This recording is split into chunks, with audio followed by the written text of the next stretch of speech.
And Joseph put his head Down on his father's bed, and his days, weaving and kissing hair. And Joseph gave orders to his servants, who had the necessary knowledge, to make his father's body ready, folding it in linen with spices, and they did so.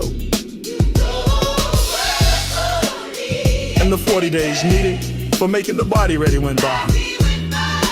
And there was weeping for him among the Egyptians for 70 days. And when the days of weeping for him were past, Joseph said to the servants of Pharaoh, "If now you have love for me, say these words to Pharaoh. My father made me take an oath, saying when I am dead, put me to rest in the place I have made ready for myself in the land of Canaan. So now let me go and put my father in his last resting place, and I will come back again." And Pharaoh said, "Go up and put your father to rest, as you gave your all to him." So Joseph went up to put his father in his lasting place. And with him went all the servants of Pharaoh, and the chief men of his house, and all the chiefs of the land of Egypt, and all the family of Joseph, and his brothers and his father's people. Only their little ones and their flocks and herds they did not take with them from the land of Goshen. And carriages went up with him, and horsemen, a great army. And they came to the grain floor of Atad on the other side of Jordan.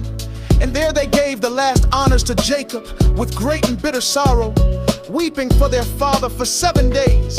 And when the people of the land, the people of Canaan at the grain floor of Atad, saw their grief, they said, "Great is the grief of the Egyptians." So the place was named Abel Mizraim, on the other side of Jordan. So his sons did as he had given them orders to do.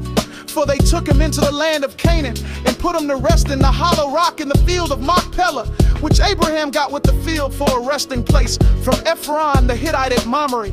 And when his father had been put to rest, Joseph and his brothers and all who had gone with him went back to Egypt. Now after the death of their father, Joseph's brothers said to themselves, "It may be that Joseph's heart will be turned against us, and he will give us punishment for all the evil which we did to him." So they sent word to Joseph, saying, "Your father, before his death, gave us orders, saying you ought to say to Joseph, let the wrongdoing of your brothers be overlooked, and the evil they did to you.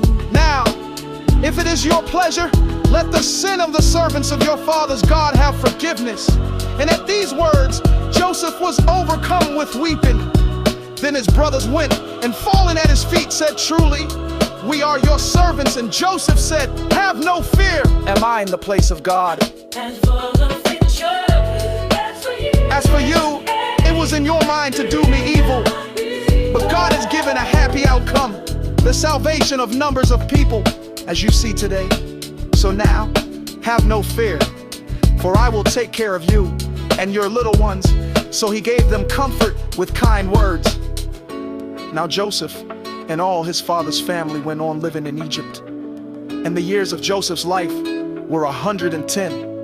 And Joseph saw Ephraim's children of the 3rd generation, and the children of Machir, the son of Manasseh, came to birth on Joseph's knees. Then Joseph said to his brothers, "The time of my death has come, but God will keep you in mind and take you out of this land into the land which he gave by his oath to Abraham and Isaac and Jacob." Then Joseph made the children of Israel take an oath, saying, "God will certainly give effect to his word, and you are to take my bones away from here." So Joseph came to his death, being 110 years old, and they made his body ready, and he was put in a chest in Egypt.